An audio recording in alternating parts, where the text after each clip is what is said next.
The stillness of early morning settled over crescent pines like a fragile spell, the kind that makes every rustle of leaves seem louder than it should. The world was just beginning to wake. Sunlight had barely started to weave through the thick Colorado evergreens. For a moment, the forest was nothing but quiet breaths of wind and the occasional flutter of unseen wings, as though the woods themselves were holding their air.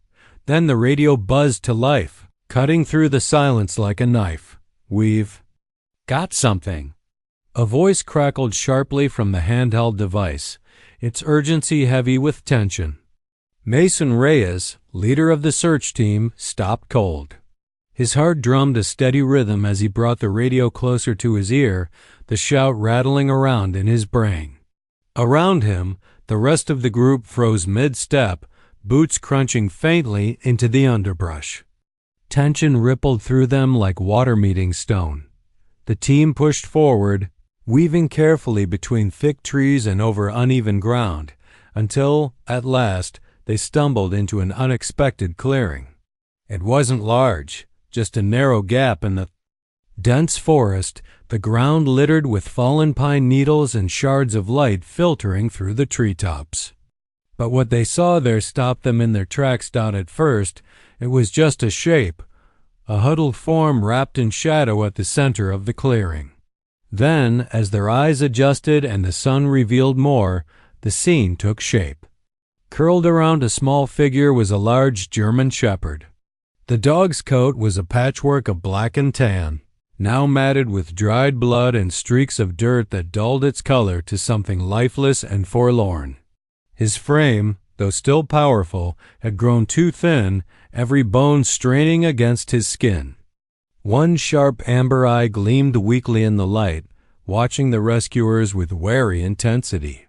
The other socket, long scarred and empty, told silent tales of battles lost and won. The dog didn't move as they began to approach, his massive body wrapped protectively around the child beneath him.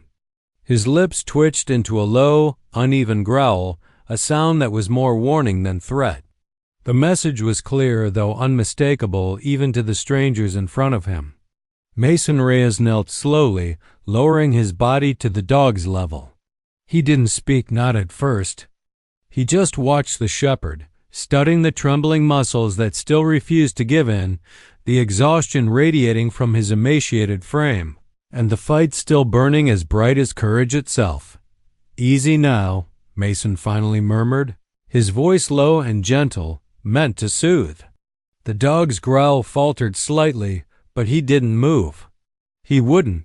His unyielding form told Mason all he needed to know about just how much the animal had gone through to keep guarding the child in his care. From beneath the dog's chest, a small hand peeked out. It was pale, too pale against the dirt and grime of the forest floor. It didn't move. The breath of wind rustling through the trees suddenly felt colder against Mason's skin. "Oh God!"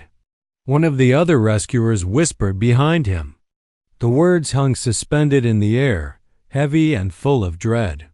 "Is that Lily Harper?"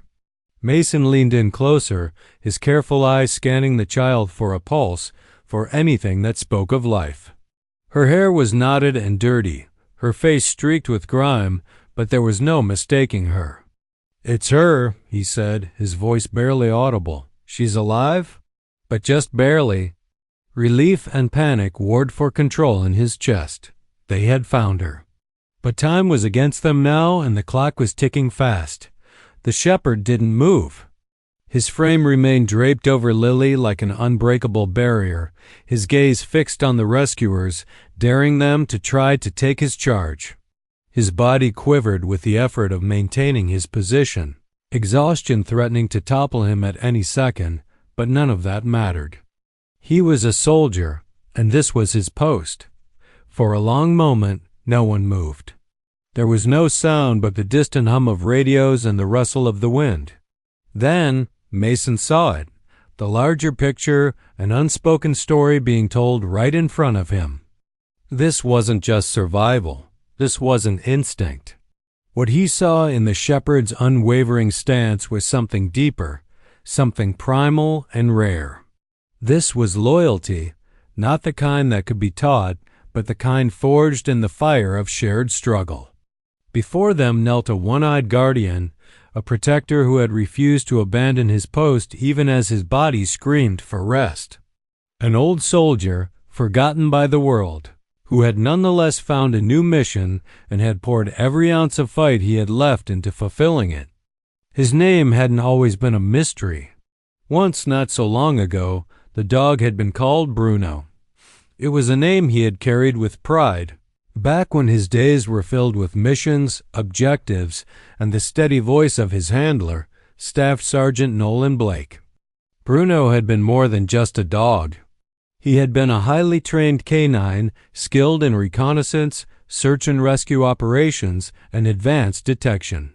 He had served with precision and purpose, his bond with his handler unshakable. They had made a team, a perfect unit built on trust and understanding. But life had a way of changing everything in an instant. The operation that tore them apart hadn't been supposed to end in disaster, but war was never easily contained. The ambush came without warning, a ruthless symphony of explosions and gunfire that shattered their mission and their team. The last Bruno had seen of his handler was chaos. Nolan, badly wounded in the blast, was carried one way, and Bruno, disoriented and panicking, was pulled another. He had waited as long as he could, barking into the dusty air, hoping his partner would call for him, come back for him. But no one did.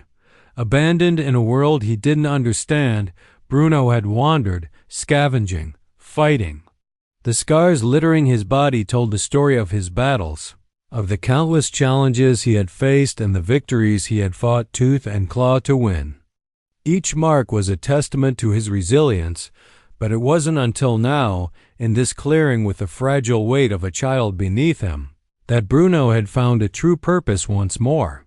The shepherd blinked slowly, his piercing amber eye never leaving Mason's face. Though he couldn't speak, his message was loud and clear. She is mine to protect. Captured for months, he was passed between hands. Mercenaries, traffickers, and eventually a private security contractor with no moral code, they tried to retrain him.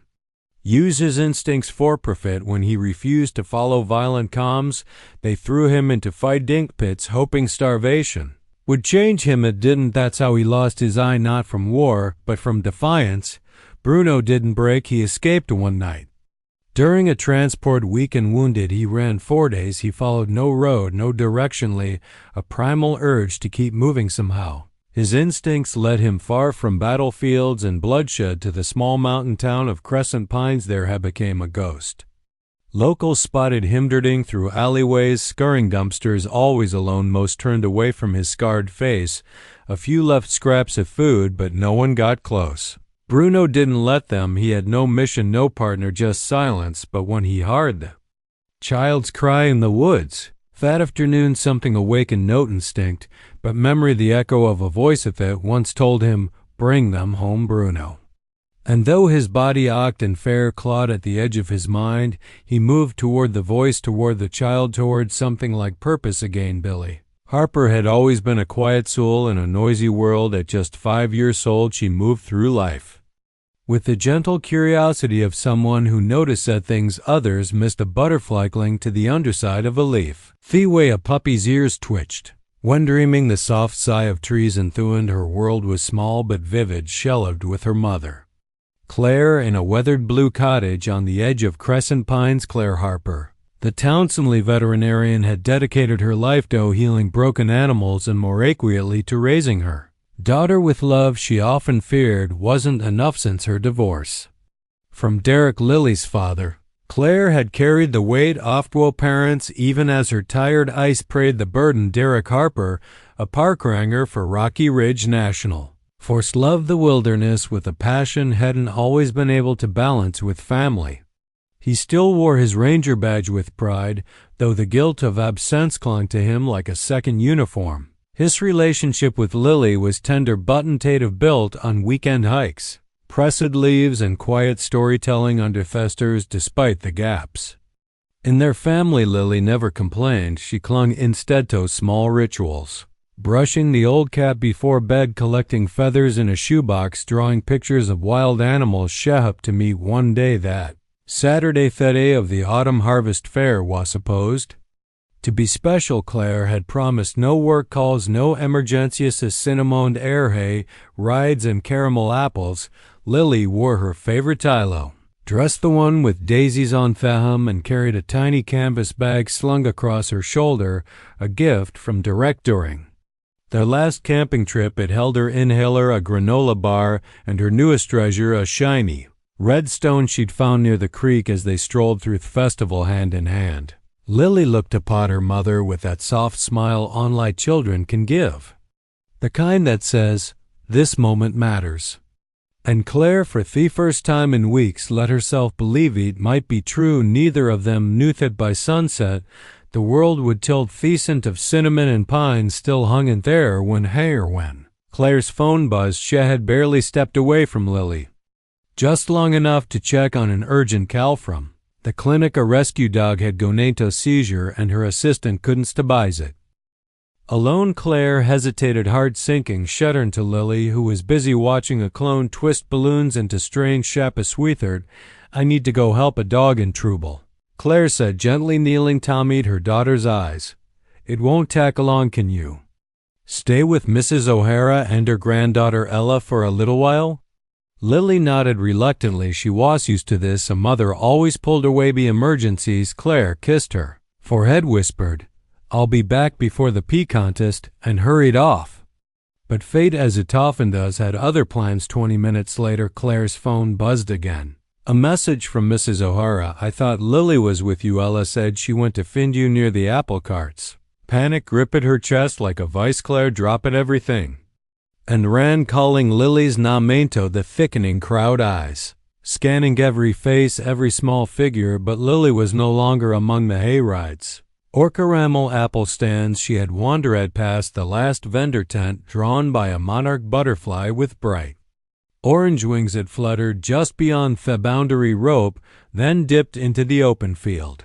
Beckoning like a secret, Lily followed. The butterfly danced ahead into the golden grasses, past the tree-line, and vanished into the woods. By the time Lily stopped, the laughter and music of the festival were gone. The sky had dimmed and the forest whispered with unfamiliar sounds.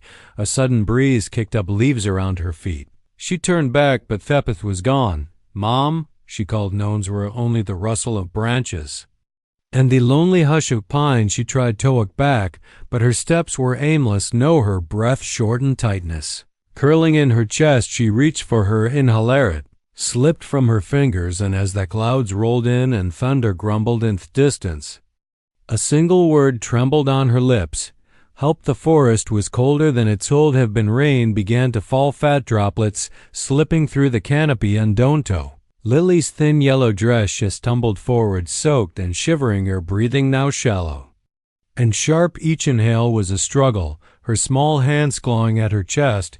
Her inhaler was gonna root, caught her foot. She fell hard face into the damp earth, dirt-filled. Her mouth, tears mixed with rain, and a soft sob escaped her lips. "Please," she whispered into the ground, "I don't want to die."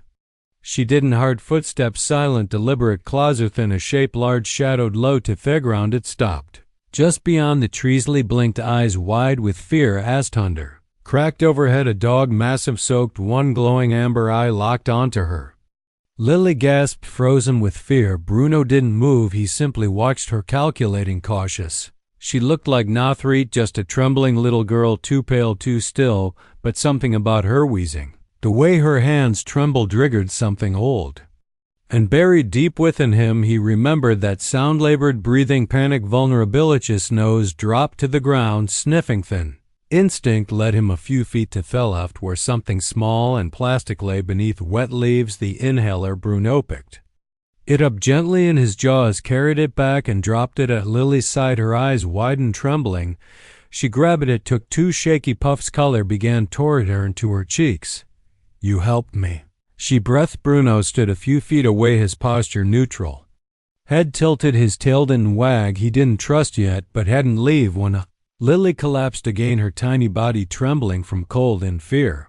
Bruno stepped forward slowly, thinly down beside her, his body radiate warmth, and instinctively she leaned. "Into him, you're warm," she whispered, curling against his soaked fur. "Don't go." The rain continued to fall, the forest whispered around them, and beneath a tree in the middle of nowhere, a scarred old soldier and a frightened little girl formed a bond neither fully understood, but both knew this: they were no longer alone. The storm rolled in faster than expected. By the time Claire sprinted back into the festival grounds, the skies above Crescent Pines had darkened, and the air carried the sharp metallic scent of oncoming rain. Her boots kicked up dirt as she tore through the crowd, calling Lily's name with a voice already cracking from panic. Lily. Lily Vanderstern's parents pulled their own children closer. Someone said they saw a girl near the orchard path. Another thought she'd been by the corn maze, but no one had seen where she went. After that, Claire's lungs burned, but she didn't stop not even when she saw Eric. He had just arrived, radio clipetto, his belt, face pale and eyes already searching. Word of Lily's disappearance had reached the ranger station. He didn't wait for protocol. He came straight to find her. "Claire," he shouted. She turned it, and for a second everything else fell away. No resentment, no blame. Just two parents united by fear. "She's out there." Claire choked. "She's out there alone." Dara nodded, jaw tight. "Then so are we."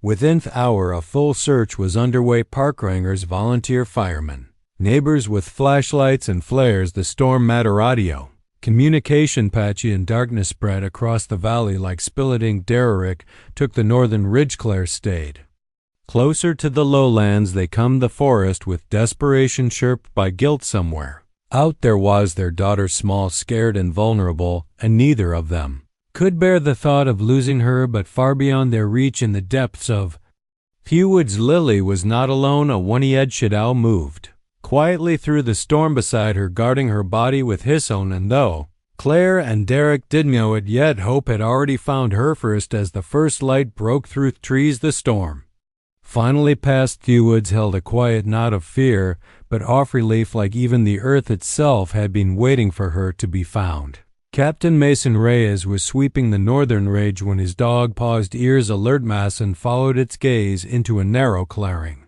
Veiled in mist, what he saw made him stop cold. There in the damp grass beneath a tall pine lay Lily Harper, motionless, her yellow dress soaked through, hair tangled with leaves and draped tightly around her, shielding her from the cold. And the world was a massive German shepherd, his body curled around hers like a living wall, his head resting just above her shoulder, his one remaining eye amber and weary lifted. As Mason approached, he didn't growl, hadn't move, he simply watched, as if to say, "You're late, but she's alive." The rest of the team arrived seconds later, gasping at the sight. "Dear God," someone whispered. Claire pushed through the brush mud on her hands, her breath ragged, and then she saw her Lily, so small, so still, for one long shattering moment.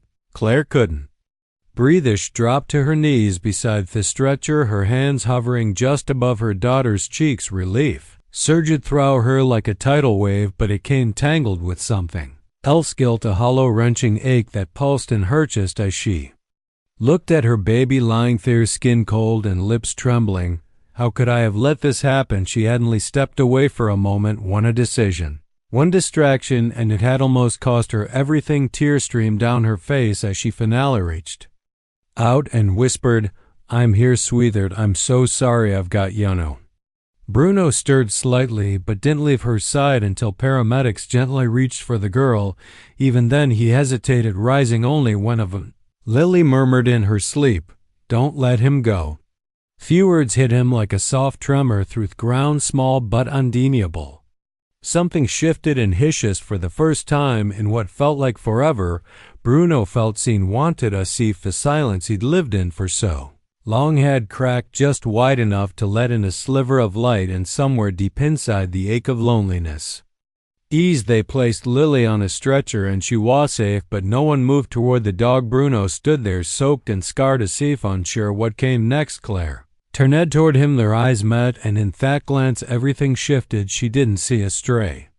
She saw the reason her daughter was still breathing, and in that Moment without a word, she knew he wasn't going anywhere. Claire knelt beside him, one summer her hands. Still trembling, she hadn't reached for his collar or tried to leash him, she simply looked at him, not as a veterinarian, not as a rescuer, but as a mother. You saved her, she said softly. You stayed with her when I couldn't. Bruno blinked slowly, one-eyed witching. There were no commands, no loud voices, just the soft sound of Lily breathing and the hum of early morning settling over the woods. Claire stood and nodded to the rescue crews coming with us. Some hesitated, a few whispered concerns. A stray, a war dog, dangerous, but Claire was resolute. He's not a stray, she said. No Tanamore. They gave him space on the ride down the mountain. Claire rode in the back of the truck bed with him, her hand resting near his paw, not touching, just close enough. Bruno didn't sleep, but for the first time in years he rested. At the clinic, he let Claire examine his wanch.